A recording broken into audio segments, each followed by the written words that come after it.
안녕하세요. 저는 짐승보다 못한 두 인간의 처참한 만료를 보게 된 40대 여자입니다. 저는 인간으로서 하지 말아야 될 일이 분명히 있다고 생각해요. 그런데 어떤 사람들은 그게 잘못된 일인 줄 알면서도 일단 저지르고 보는 경우도 있더라고요. 바로 제 전 남편이 그 대표적인 케이스였습니다. 이혼한 지 몇 년 지났지만 워낙 황당한 사건이라 많은 분들께 알려드리고 싶어서 사연을 신청하게 되었어요. 잘 들어주셨으면 좋겠습니다. 저는 어릴 때부터 정말 화목한 가정에서 자랐습니다. 저희 부모님과 언니, 그리고 저까지 네 식구가 있을 때도 너무 좋았지만 명절 때 친척들이 모이는 그 북적북적한 분위기를 제일 좋아했죠. 어릴 땐 사촌들이랑 참 친했는데 다 같이 사랑방에 둘러앉아서 한 명씩 돌아가며 무서운 얘기를 하기도 했어요. 그 중에서도 저보다 5살 많던 사촌 오빠 한 명이 무서운 얘기를 그렇게 실감나게 했답니다. 그런데 그때 수진이가 고개를 탁 돌리면서 말했어. 아직도 내가 수진이로 보이니? 순간 사촌 오빠가 손전등을 탁 켜는 바람에 어두운 방 안에 오빠 얼굴이 허옇게 둥둥 뜨면서 깜짝 놀라고 말았답니다. 무서워! 사촌들과 그렇게 모여 앉아 얘기를 하는 것도 재밌었고 시골집 앞마당에서 땅 따먹기를 하는 것도 너무 즐거웠어요. 그런데 그것도 시간이 지나니까 그냥 어린 시절의 추억이 되고 말더라고요. 다들 나이를 점점 먹으면서 명절 때 잘 오지도 않고 어쩌다가 몇 년 만에 한 번 만나도 너무 어색한 사이가 되었거든요. 성인이 되고 나서는 사촌들이랑 아예 연락할 일도 없었어요. 그렇게 사촌들이랑 놀던 즐거운 기억은 어린 시절의 추억으로 남겨둔 채 저도 어느덧 직장인이 되었습니다. 원래 저희 엄마는 식당에서 일을 하셨는데 제가 직장에 들어간 이후부터 서울 근교에 있는 계곡에 식당을 하나 차리셨어요. 아빠도 원래 하시던 일을 그만두고 거기서 엄마랑 같이 운영을 하게 되셨답니다. 식당 오픈식 때 처음 놀러 갔는데 경치도 예쁘고 너무 좋더라고요. 그러다가 시간이 흘러 언닌 좋은 사람을 만나 결혼을 하게 되었어요. 그리고 저도 직장 생활을 하던 중 지인의 소개로 남편을 만나게 되었어요. 남편은 저보다 4살 많은 직장인이었는데 음식 취향이랑 취미생활 같은 게 정말 잘 맞더라고요. 처음 만났을 때 파스타 집을 갔었는데 남편이 저한테 이렇게 얘기하는 거예요. 혹시 여기 고춧가루는 없겠죠? 사실 제가 크림 파스타에 고춧가루 뿌려 먹는 걸 좋아하거든요.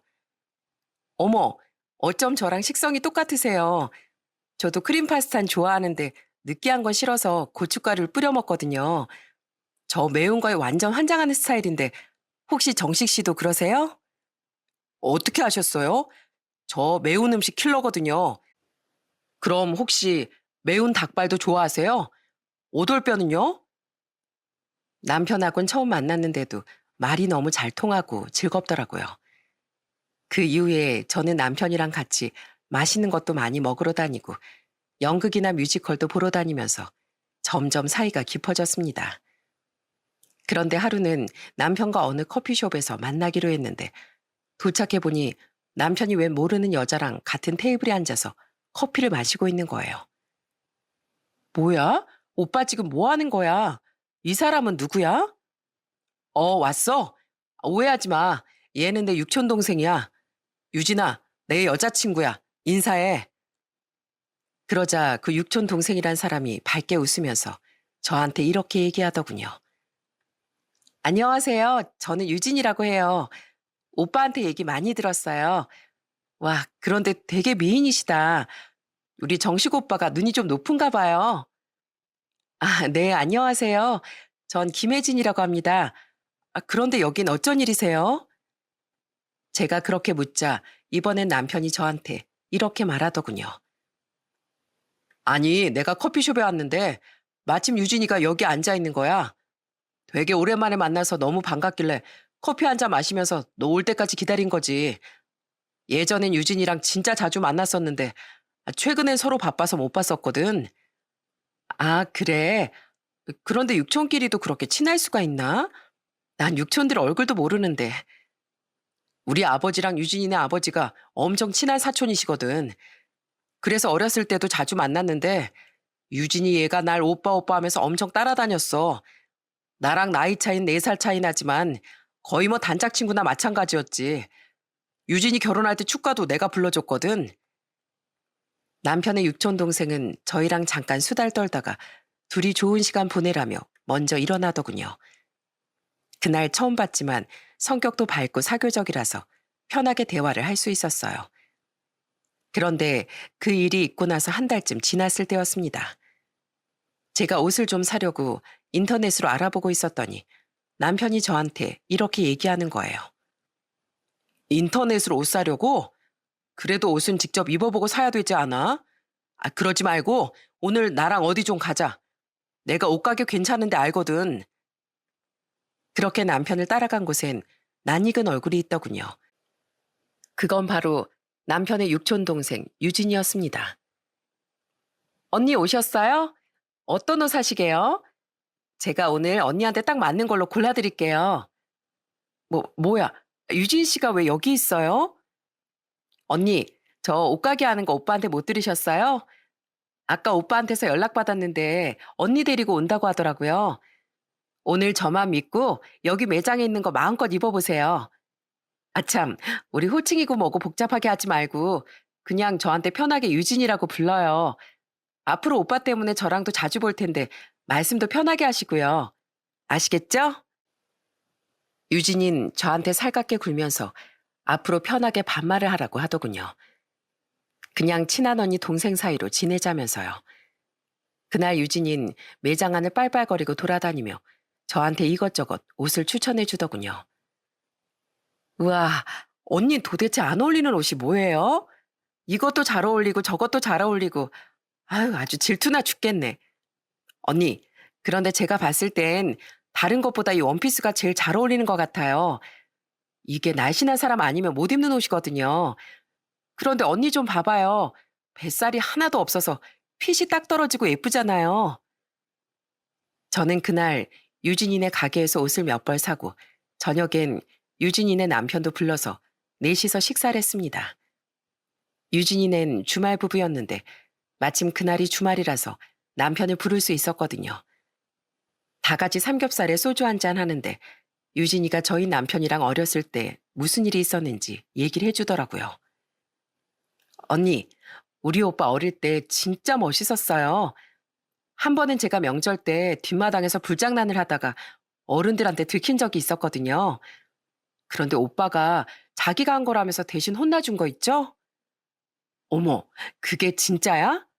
오빠 어렸을 때부터 유진이를 되게 아꼈나 보다. 그땐 오빠도 어렸을 때라 대신 혼나준다는 게 쉽지 않았을 텐데. 언니, 제가 말했잖아요. 우리 오빠 진짜 듬직하고 멋있는 사람이에요.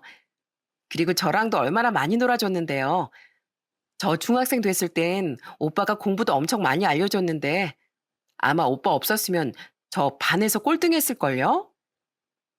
그러자 이번엔 옆에 있던 유진이의 남편이 저한테 이러더군요. 저희 와이프 대학 들어갔을 땐 형님이 핸드백도 하나 사줬다고 하시더라고요. 이제 대학생이니까 꾸미고 다니라면서요. 저도 결혼식 때 형님이 축가 불러주셔서 뵀었는데 오랜만에 이렇게 다시 또 뵈니까 너무 반갑네요. 그렇게 그날은 유진이네 부부랑 밤 늦게까지 수달 떨며 재밌는 시간을 보냈습니다. 그날 유진이랑 많이 친해져서 그 이후에도 가끔 한 번씩 만나서 같이 커피도 마시고 밥도 먹곤 했답니다. 그렇게 남편과 만난 지 1년이 좀 넘었을 때 저는 남편과 결혼 약속을 하게 되었어요.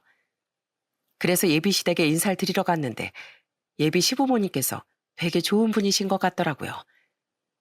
예비 시모는 상다리가 부러지도록 밥상을 차려주시고 예비 시부는 저한테 이러시더군요. 혹시라도 우리 정식이가 말 안 들으면 언제든지 나한테 얘기해요. 내가 애비로서 아들이 잘못한 건 바로바로 혼내고 고쳐놓을 테니까. 알았죠? 시부모님께선 언제든지 제 편이 되어주시겠다며 약속까지 하시더군요. 저는 결혼 전부터 정말 든든한 기분이 들었답니다. 남편은 과일을 바리바리 싸들고 저희 부모님이 운영하시는 식당에도 인사를 드리러 갔어요. 엄마가 직접 끓인 닭백숙을 직접 살을 발라서 남편한테 주니까 너무 잘 먹더라고요.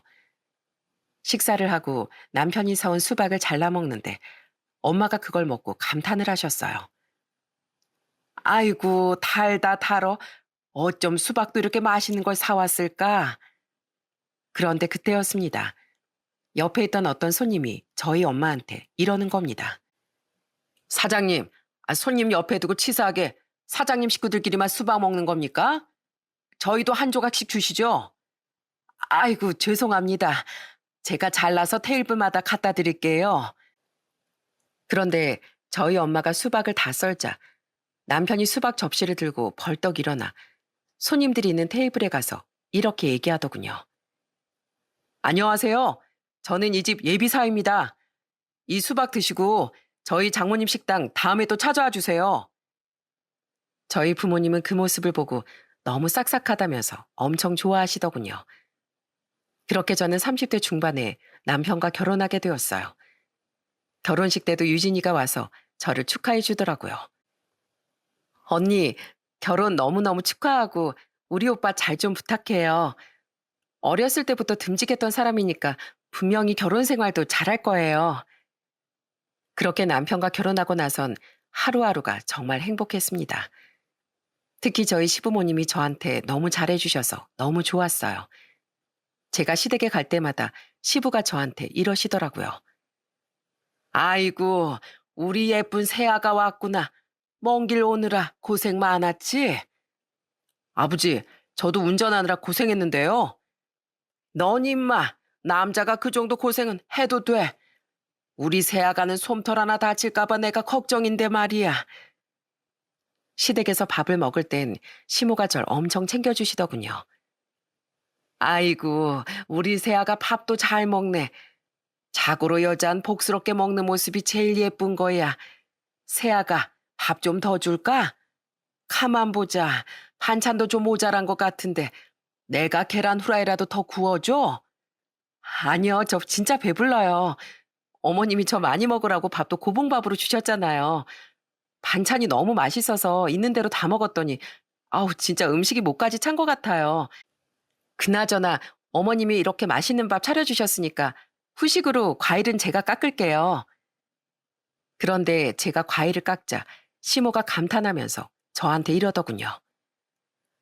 아이고, 어쩜 저 고운 손으로 과일도 이렇게 잘 깎을까. 정식이 너, 네 마누라한테 앞으로 잘해. 요즘 젊은 여자들 중에선 과일 하나 못 깎는 애들도 태반이라더라.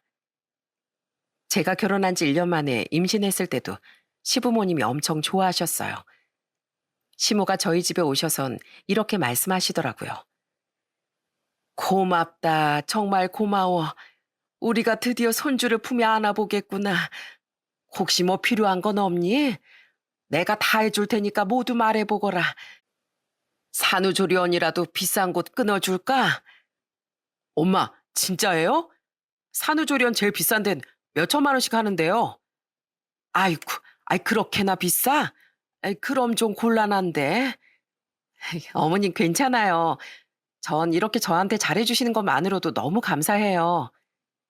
그런데 그때 시부도 저한테 이렇게 말씀하시더군요. 새아가, 우리 아들이 못 살게 굴면 나한테 이러는 거 알지? 사소한 거라도 좋으니까 나한테 다 얘기해. 내가 아주 혼쭐을 내줄 테니까.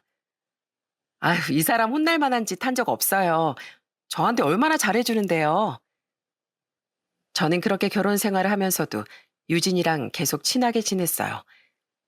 유진인 임신 축하한다면서 저한테 밥까지 사주더라고요. 그렇게 시간이 흘러 저는 떡두꺼비 같은 아들을 낳았습니다. 그때부턴 직장을 그만두고 집에서 애를 보게 되었어요. 유진인 평일에 남편이 없어서 심심하다면서 가끔씩 가게를 직원한테 맡겨놓고 저희 집에 놀러 오더라고요. 유진인 음식 솜씨도 진짜 좋았는데 저희 집에 와서 저한테 찌개 끓이는 거나 반찬 만드는 걸 알려주기도 했습니다. 어머, 유진아, 도대체 이런 깊은 맛은 어떻게 내는 거야? 너 어디 학원이라도 가서 배운 거야? 언니, 이런 걸 뭐하러 학원까지 다녀요? 사실 우리 엄마가 손맛이 죽이거든요. 이런 건 다 타고나는 거예요. 그런데 그때였어요. 갑자기 현관문이 벌컥 열리더니 저희 남편이 집에 들어오더군요. 뭐야, 또 둘이 붙어 있는 거야? 근데 이게 무슨 냄새야? 뭐 맛있는 거 했나 봐? 여보, 오늘 유진이가 갈비찜 만드는 거 알려줬거든. 그런데 당신 평소에는 퇴근 시간이 들쭉날쭉하더니 오늘은 밥 시간 딱 맞춰서 왔네? 그래도 먹을 복은 있나 봐. 저는 그 이후 딸도 하나 낳고 애 둘을 키우며 남편과 행복한 결혼 생활을 이어갔습니다. 그런데 한 번은 밤 늦은 시간에 남편이 갑자기 전화를 받더니 다급한 목소리로 이러는 거예요. 여보, 나 지금 좀 나가봐야겠어. 유진이가 배가 끊어질 것 같이 아프대. 나 유진이 금방 병원에 데려다 주고 올 테니까 집에서 기다리고 있어. 알았지? 유진인 주말 부부였기 때문에 평일에 전주에 내려가 있는 유진이의 남편이 급하게 올라올 수 없는 상황이었어요. 그래서 저희 남편이 전화를 받고 달려가 유진이를 응급실에 데리고 갔습니다. 검사를 해보니까 맹장염이라고 하더라고요. 그렇게 유진이는 맹장 수술을 받게 되었고 저는 수술이 끝난 유진이에게 병문안을 갔습니다. 유진이 남편도 소식을 듣고 급하게 올라왔는데 저희 남편한테 이렇게 얘기하더라고요. 형님, 정말 감사합니다. 저희 와이프가 너무 아파서 119에 신고할 정신도 없이 형님한테 전화한 것 같은데, 형님 아니었으면 정말 큰일 날 뻔했어요. 맹장염을 방치하다가 맹장이 터지면 복막염으로 갈 수 있다고 하더라고요. 저희가 주말 부부다 보니까 맨날 저희 와이프 혼자 집에 있는 게 걱정됐었는데 형님 덕분에 정말 안심이 돼요. 아유, 내가 뭘. 내가 아끼는 동생이니까 당연히 아플 땐 달려가야지. 그런데 그날 이후로 왠지 모르게 남편이 변한 것 같은 느낌이 들었습니다. 자꾸 퇴근이 늦어지고 술 약속이 있다면서 자꾸 술에 취해 들어오는 거예요. 그런데 변한 건 남편뿐만이 아니었습니다. 그맘때쯤부터 유진이도 제가 연락을 하면 자주 바쁘다고 하고 옷가게에 놀러 간다고 해도 손님이 많아서 정신없으니까 오지 말라고 하더군요. 그런데 저희 큰아들이 7살이 되던 해 저는 끔찍한 전화를 받고 말았습니다. 전화를 건 사람은 다름 아닌 유진이의 남편이었어요. 유진이의 남편은 저한테 할 말이 있으니 잠깐 만나자고 하더군요. 뭔가 심각해 보이는 목소리에 저는 바로 유진이의 남편을 만나러 갔습니다. 유진이의 남편은 절 보자마자 고개를 푹 숙이더니 이렇게 말하더군요. 일단 자세한 걸 얘기하기 전에 이것부터 보여드려야 할 것 같아요. 유진이의 남편은 휴대폰으로 영상 하나를 틀더니 저한테 보여주더군요. 저는 그걸 보고 아주 뒤로 넘어가는 줄 알았습니다. 그건 바로 유진이와 저희 남편이 유진이네 집에서 불륜짓거리를 하는 영상이었거든요. 이, 이게 뭐예요? 여기에 있는 거 지금 저희 남편이랑 유진이 맞죠? 네, 맞아요. 요즘에 저희 와이프 행동이 좀 의심스럽길래 저희 집에 소형 카메라를 설치했었거든요. 그런데 불륜을 하는 걸로도 모자라 불륜 상대가 형님이라니 이게 말이나 됩니까? 어떻게 친척끼리 이런 짓을 할 수가 있냐고요. 유진이의 남편은 서럽게 울면서 저한테 하소연을 하더군요. 저는 너무 큰 충격에 뭐라고 대답해야 될지도 몰랐어요.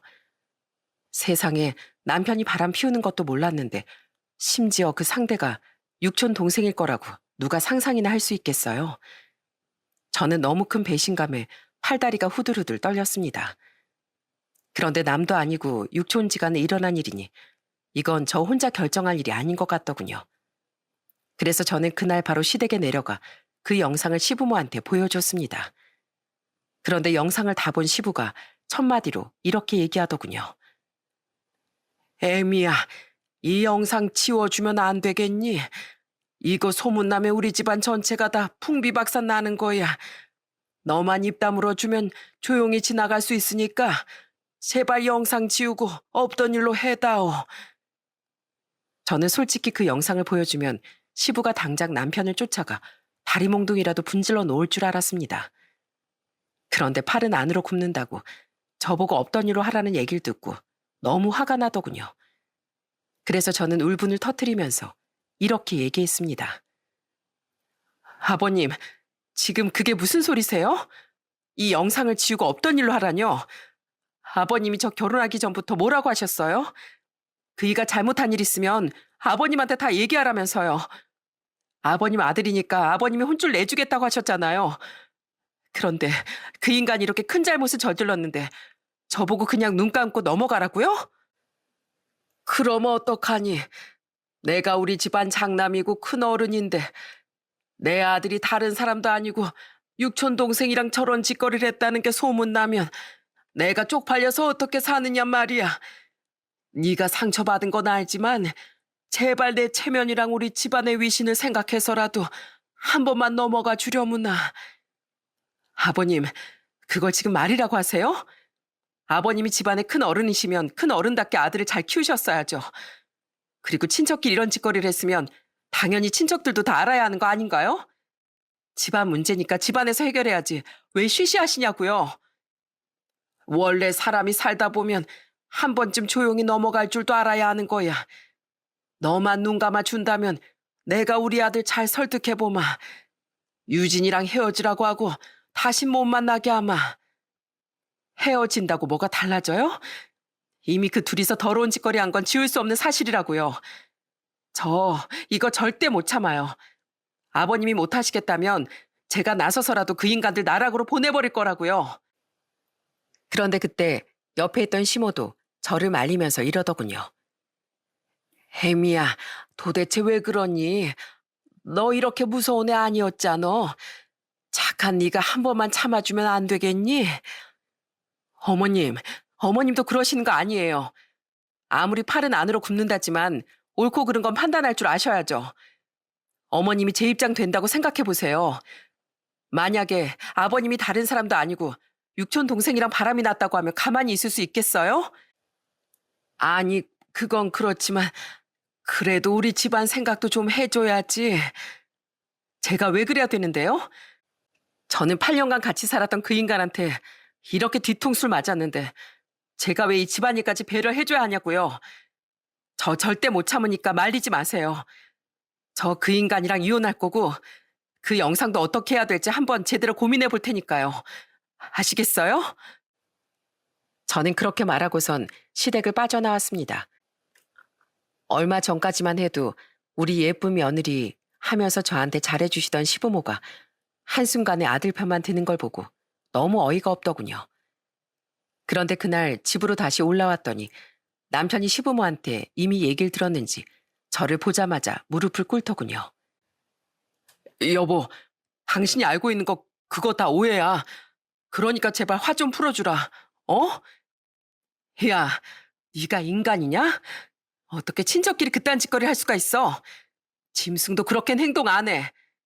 어쩐지 육촌끼리 너무 친하다 했다. 난 너희들이 그렇게 친해도 친척 사이니까 당연히 아무 일도 없을 거라고 생각했어. 그게 당연한 상식이니까. 그런데 너희는 아주 상식을 벗어난 인간들이더라. 여보, 그건 진짜 오해야. 난 그냥 유진이가 밥 한 끼 먹으러 오라고 해서 유진이네 집에 간 것뿐이라고. 뭐라고? 그냥 밥 한 끼 먹으러 간 거라고? 야, 너 이 영상을 보고 말해. 넌 이게 밥 먹는 모습으로 보여? 눈이 있으면 두 눈 똑바로 뜨고 보라고. 여보, 그건 둘이서 술 한잔 먹다 보니까 우리도 모르게 실수한 거야.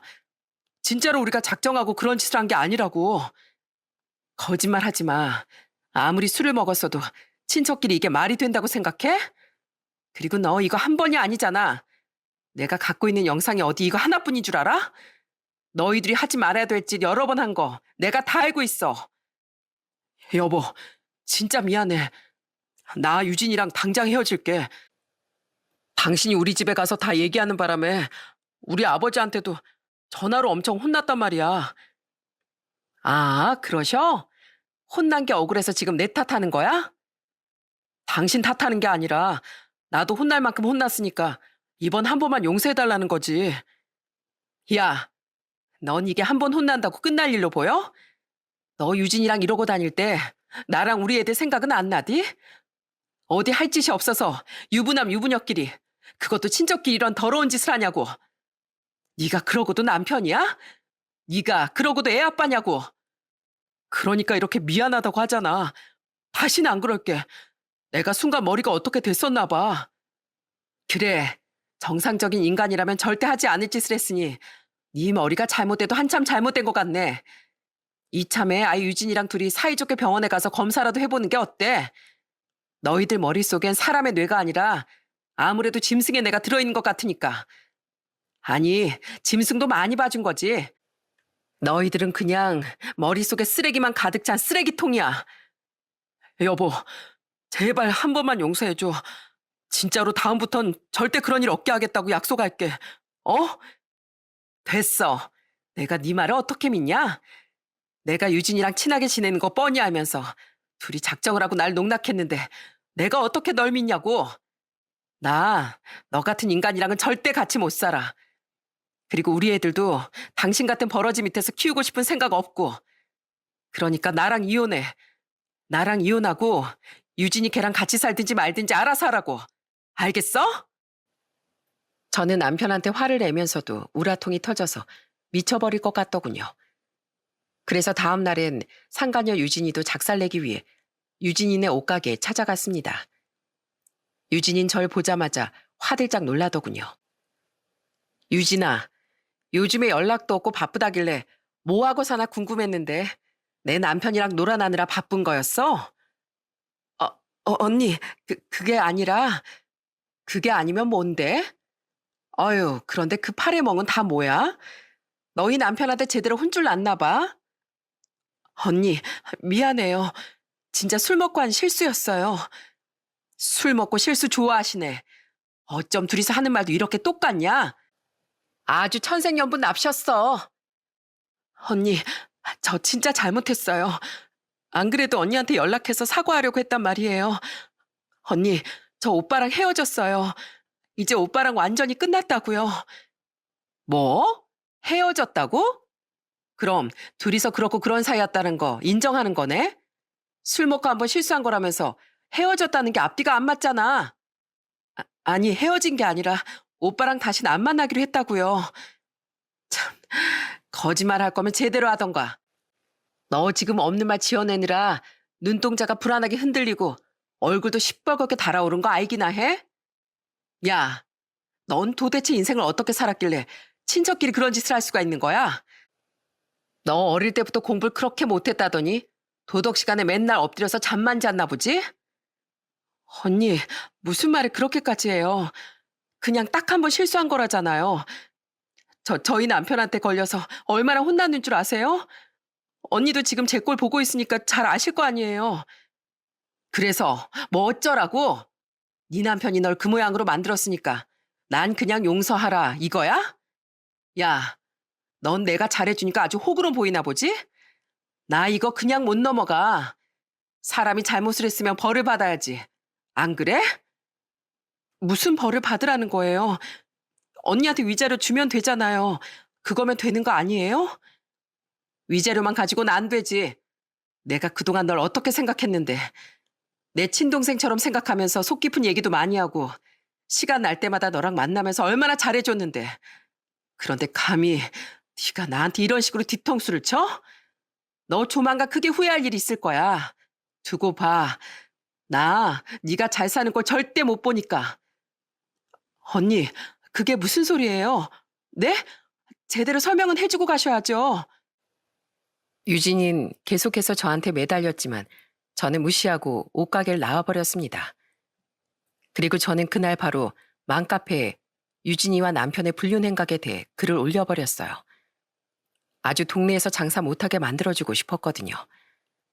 저는 남편 직장에까지 쫓아가 뒤엎어버릴 생각이었습니다. 그런데 제가 그걸 실행으로 옮기기 전에 시부한테서 전화가 오더군요. 애미야, 원하는 게 뭐니? 원하는 거 다 해줄 테니 제발 우리 아들과 이혼하지 말아다오.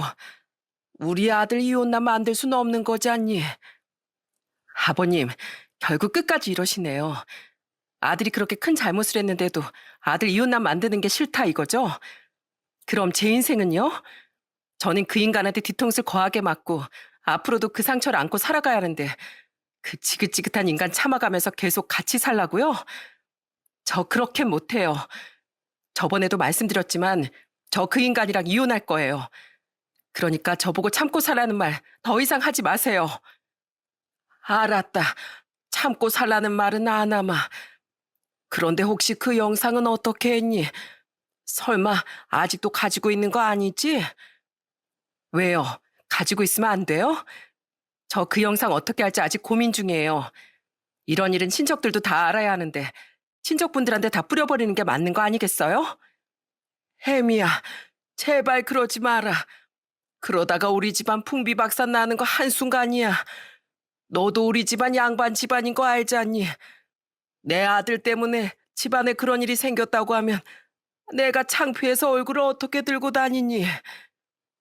그건 아들 잘못 키운 아버님이 감당하셔야 될 일이고요. 양반 집안이든 말든 저하고는 상관없어요. 저 그 영상 어떻게 할지 고민 좀 해볼 테니까 전화 끊으세요. 도대체 집안 체면이 뭐길래 이런 큰일을 없던 걸로 하라는 게 말이 되나요? 그런데 그날 퇴근하고 집에 온 남편이 저한테 이런 얘기를 하더군요. 여보, 당신 이혼하자고 하는 건 받아들일게. 그런데 제발 내 직장이랑 우리 친척들한테는 알리지 말아주라. 내가 왜 그래야 되는데? 당신 직장에 찾아가서 떠벌리든 친척들한테 그 영상을 뿌리든 그건 내 마음이야. 당신이 해달라고 하는 건 다 해줄게. 내가 어떻게 하면 조용히 끝내줄 거야. 난 네가 나락가는 걸 무조건 봐야겠어. 그래야 내 속이 시원할 것 같거든. 내가 8년이란 시간 동안 너한테 어떻게 했는데 너 직장생활 편하라고 옆에서 내조해주고 하루 종일 애들 키우랴 집안일 하랴 허리가 빠지는 줄 알았어. 난 우리 가족들만 생각하면서 그 8년이란 세월을 보냈었다고. 그건 나도 알지. 그러니까 당신이 해달라는 건 다 해준다고 얘기하는 거잖아. 저는 그 말에 곰곰이 생각을 해보기 시작했습니다. 당연히 남편과 이혼은 할 거지만 영상을 뿌리고 남편 직장에 찾아가 복수를 할 건지 아니면 미래를 생각해서 원하는 걸 얘기하고 조용히 이혼을 할 건지 고민이 되었어요. 그래서 저는 일주일 동안 고민한 끝에 남편에게 이렇게 말했습니다. 당신 내 요구 조건 들어준다고 했지? 그래, 뭐든지 들어줄 테니까 얼른 말해봐. 나도 직장은 다녀야 될 거 아니야. 그리고 우리 아버지도 지금 나 때문에 친척들한테 쪽팔림 당할까봐 죽고만 싶다고 하신단 말이야. 그럼 이렇게 해. 지금 살고 있는 이 아파트 소유권 내 걸로 하고 애들 양육비 각각 70만 원씩 해서 매달 140만 원씩 나한테 보내. 당신 설마 애들 키우는 양육비까지 아까워하진 않겠지? 아니, 양육비는 당연히 주겠지만 이 집까지 달라고? 이 집이 얼마짜린데? 그래서 못 주겠다는 거야? 그럼 그냥 직장에서든 집안에서든 개망신 당해보던가. 그건 절대 안 돼. 알았어. 그럼 나한테 하루만 시간을 줘. 우리 부모님이랑 상의해보고 알려줄게. 그리고 다음날 남편은 결국 저의 요구 조건을 수용한다고 하더군요. 아파트까지 떡하니 준다고 하는 걸 보니 시댁에서 끝까지 채통을 지키고 싶었나 봐요. 저는 이 아파트와 양육비를 받는 대신 이혼 사유에 대해 절대 공개를 안 하겠다는 서약서를 썼습니다. 솔직히 남편한테 복수하고 싶은 마음도 컸지만 애들을 키우려면 현실적인 부분도 생각해야 됐기 때문에 그렇게 결정을 내리게 되었어요. 그리고 저는 남편과 이혼을 하고 유진이한테도 상간녀 소송을 통해 위자료를 받아냈습니다. 그 이후 저는 조용히 애들을 키우면서 살았어요. 한 번은 지나가면서 봤는데 유진이네 옷가게가 벌써 폐업해서 가게를 뺐더라고요. 그도 그럴 것이 맘카페에 올렸던 글 때문에 소문이 엄청 나버렸거든요. 전 남편도 약속한 양육비를 꼬박꼬박 보내길래 그냥 이대로 애들만 잘 키우며 살아야겠다고 생각했습니다. 그런데 이혼한 지 3개월쯤 됐을 때였어요. 갑자기 전 남편이 울면서 저희 집에 찾아온 거예요. 전 남편은 저한테 구질구질하게 매달리면서 이렇게 얘기하더라고요. 여보, 다 끝났어. 다 끝났다고.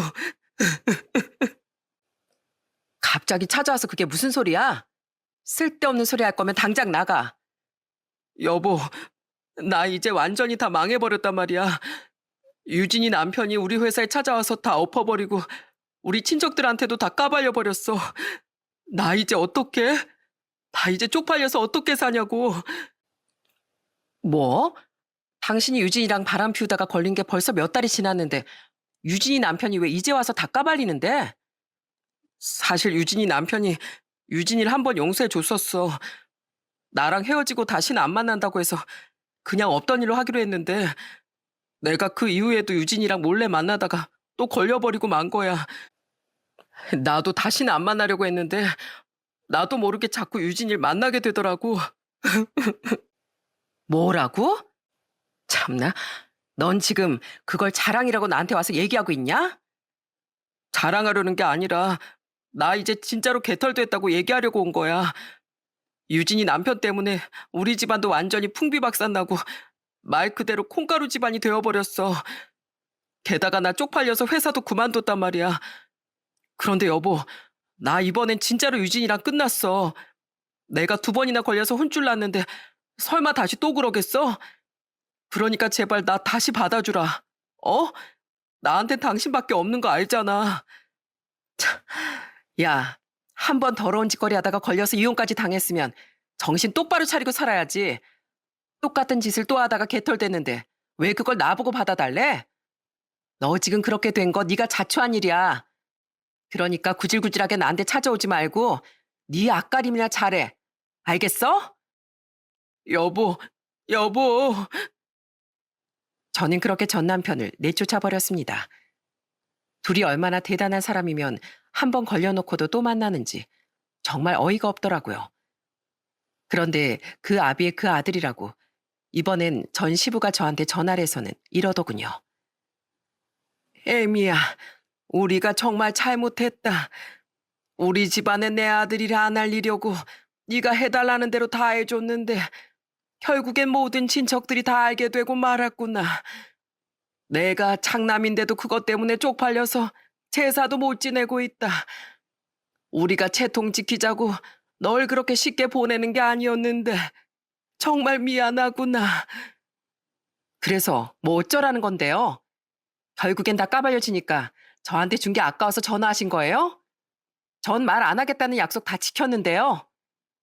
그게 아니라 제발 우리 아들이랑 다시 합쳐달라고 부탁하려고 전화했다. 나 우리 손주들도 너무 보고 싶고 예전에 너랑 잘 지내던 그 세월이 너무 그리워. 우리가 앞으로 더 잘해줄 테니까 다시 우리 아들이랑 합치면 안 되겠니? 싫은데요? 이미 다 끝난 얘기 왜 이제 와서 또 하고 그러세요? 저 그 인간이랑 다시 합칠 생각 추호도 없어요. 제 눈에 흙이 들어가도 그럴 일은 절대 없을 거라고요. 그러니까 다신 그런 소리 하지 마세요. 아시겠어요? 저는 그렇게 말하고선 전화를 끊어버렸습니다. 그런데 이 집안 인간들은 왜 그렇게 끈질긴지 그 이후에도 계속 전 남편이 저희 집에 찾아와 용서해달라고 빌더군요. 하도 저를 못 살게 구니까 너무 짜증나기도 하고 그냥 그 공간 자체가 너무 숨이 막혔어요. 그래서 전 남편과 같이 살던 그 집을 팔아버리고 애들이랑 같이 친정에 들어가 버렸습니다. 그리고 저는 부모님이 운영하시는 계곡 식당에서 같이 일하기 시작했어요. 막상 일을 해보니까 손님이 어마어마하게 많더라고요. 겨울엔 장사가 거의 안 되지만 한여름 성수기 땐 손님이 너무 많아서 예약을 안 하면 자리를 못 잡을 정도였어요. 거기서 일을 하다 보니까 점점 활기도 생기고 너무 좋더라고요.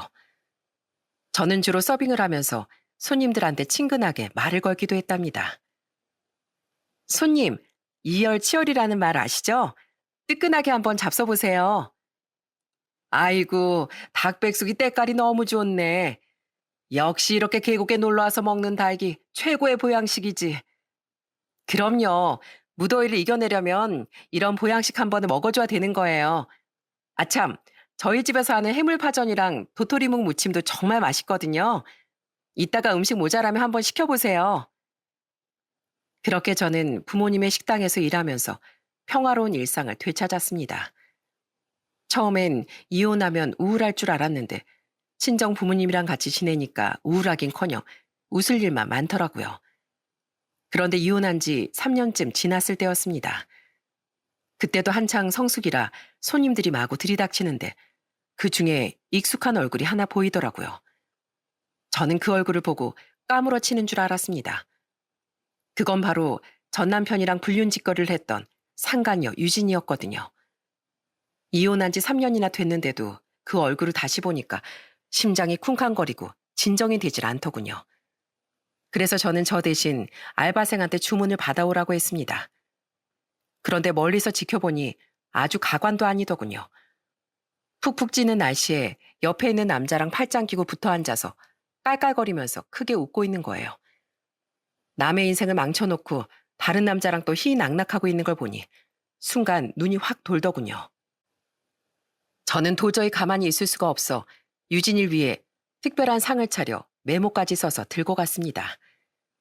얼굴엔 마스크와 모자를 쓴 채로 유진이가 있는 그 테이블에 가져간 음식들을 올려놨어요. 그러자 유진이의 옆에 있던 남자가 깜짝 놀라서 저한테 이러더군요. 저기요, 이게 뭡니까? 닭백숙을 시켰는데 왜 닭뼈만 가져와요? 이거 남들이 먹다 버린 거 아닙니까?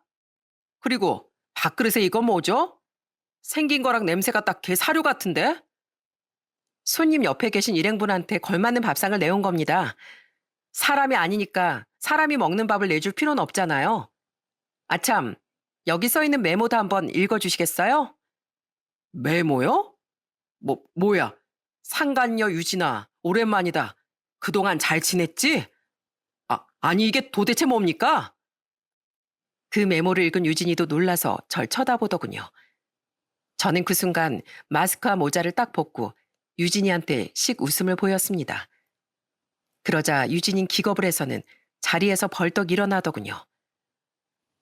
유진아, 옆에 있는 사람은 새로 사귄 남자친구인가 봐? 둘이서 백숙 먹으러 여기 온 거야? 언니. 유진인 제가 무서웠는지 자꾸 뒷걸음질을 치더군요. 저는 그런 유진이한테 천천히 다가가면서 이렇게 말했습니다. 왜 자꾸 도망가고 그래? 내가 널 잡아먹기라도 할까봐 그러는 거야? 누가 보면 내가 호랑인 줄 알겠다. 어흥! 살려줘! 유진인 깜짝 놀라서 뒤로 물러나다가 계곡물에 풍덩 빠져버렸어요. 어프어프하면서 간신히 일어나는데 그 모습이 어찌나 웃긴지 배꼽이 빠지는 줄 알았습니다. 저는 무슨 상황인지 몰라 당황해하고 있는 유진이의 남자친구에게 이렇게 말했어요. 저기요, 유진이 남자친구분이신 것 같은데 유진이에 대해서 잘 알고 만나시는 거예요? 유진이 제 이혼녀의 상간녀인 건 아시는 거죠? 유진이가 제 남편이랑 바람 피워서 저한테 상간녀 소송까지 당했거든요. 뭐라고요? 그게 사실이에요? 유진이 너 이게 무슨 소리야? 너 나한테 이혼했었다는 말 한 번도 한 적 없었잖아. 게다가 상간녀는 또 무슨 소린데? 그러자 유진인 물에 빠진 생쥐꼴로 다시 기어 올라오더니 이렇게 소리치더군요. 오빠, 그건 오해야. 저 언니가 거짓말하고 있는 거라고. 뭐? 거짓말? 너 내가 위자료 소송 걸었던 거 서류 보여줘? 저기요, 유진이 제 보통 아니네요.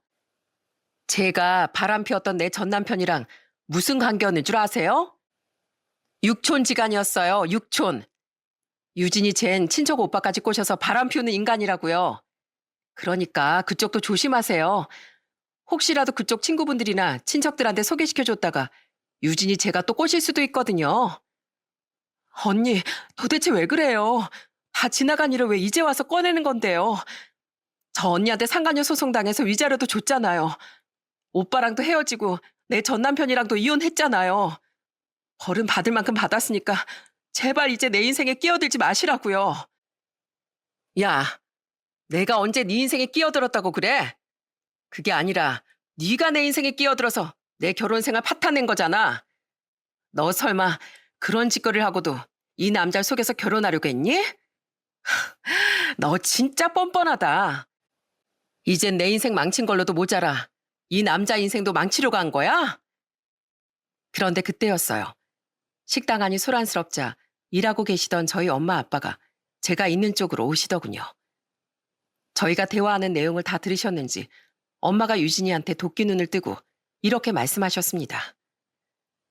아, 우리 딸 뒤에서 배신하고 우리 손주들 아빠 없는 애들도 만든 게 바로 너야? 야, 너 오늘 날 한번 잘 잡았다.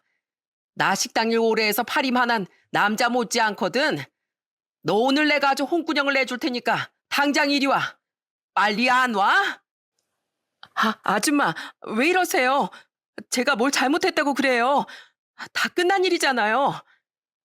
다 끝난 일이든 말든 네가 우리 눈앞에 뛴 이상 그냥은 못 넘어가. 너 당장 이리 와. 내 딸 눈에 피눈물 흘리게 한 거 내가 똑같이 되갚아 줄 테니까.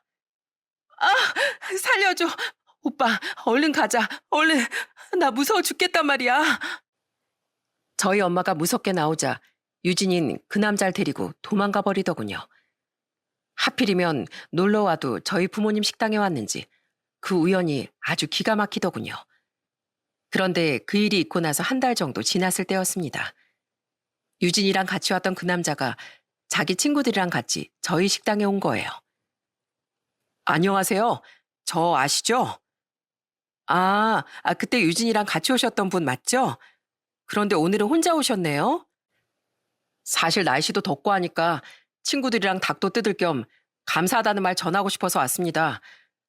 저 얼마 전에 그 여자랑 헤어졌어요. 1년 넘게 만났는데 조만간 각자 부모님한테 인사시켜 드리려고 했거든요. 그런데 사장님이 그날 저한테 좋은 정보를 주신 덕에 알아보니까 사장님 말이 다 맞더라고요. 이혼을 했던 것도 충격인데 다른 사람도 아닌 친척 오빠랑 그런 짓을 했다는 걸 듣고 너무 충격을 받아서 한동안은 힘들었어요. 그런데 뭐 제가 바보도 아니고 그런 여자랑 왜 결혼을 하겠어요? 사장님 아니었으면 이상한 여자랑 결혼할 뻔했는데 저 도와주셔서 정말 감사합니다. 그래요. 헤어졌다니까 정말 다행이네요. 인물도 좋고 능력도 좋아 보이는데 굳이 그런 여자 만날 필요 없죠. 제가 오늘 서비스 팍팍 드릴 테니까 마음껏 드시고 가세요. 아셨죠? 얘기를 들어보니 유진인 다른 남자를 속여서 결혼하려다가 저 때문에 들통나서 결국 헤어진 것 같더라고요. 만약 그날 유진이가 저희 식당에 안 왔으면 또 한 명의 피해자가 발생할 뻔했는데 제가 사람 한 명을 구해준 것 같아 정말 뿌듯했습니다. 솔직히 유진이가 그날 조용히 먹고 갔으면 저도 그냥 넘어갔을지도 몰라요. 그런데 남의 인생 망가뜨려 놓은 주제에 새로 사귄 남자랑 시끄럽게 웃고 떠드는 걸 보고 참을 수가 없더라고요. 그래서 상간녀 유진이를 위해 최고의 밥상을 차려줬는데 그걸로 다시 한번 시원한 복수를 할 수 있게 되었네요. 라틴 명언 중에 쾌락은 악의 미끼다 라는 말이 있대요. 악마가 인간을 낳기 위해 쾌락이라는 미끼를 쓴다는 얘기죠. 하지만 우리는 물고기가 아니라 정상적으로 사고할 줄 아는 인간이잖아요. 그 미끼가 아무리 달콤해 보여도 물지 않아야 된다는 건 누구나 알 겁니다. 하지만 전 남편과 상간녀는 눈앞의 즐거움에만 눈이 멀어 물지 말아야 될 미끼를 물어버린 겁니다. 그러니까 이렇게 처참한 결말을 맞을 수밖에 없는 거겠죠. 부부 사이에서 제일 중요한 게 신뢰와 의리인데 그런 기본적인 것도 못 지킬 사람들은 아예 결혼을 하지 않았으면 좋겠어요.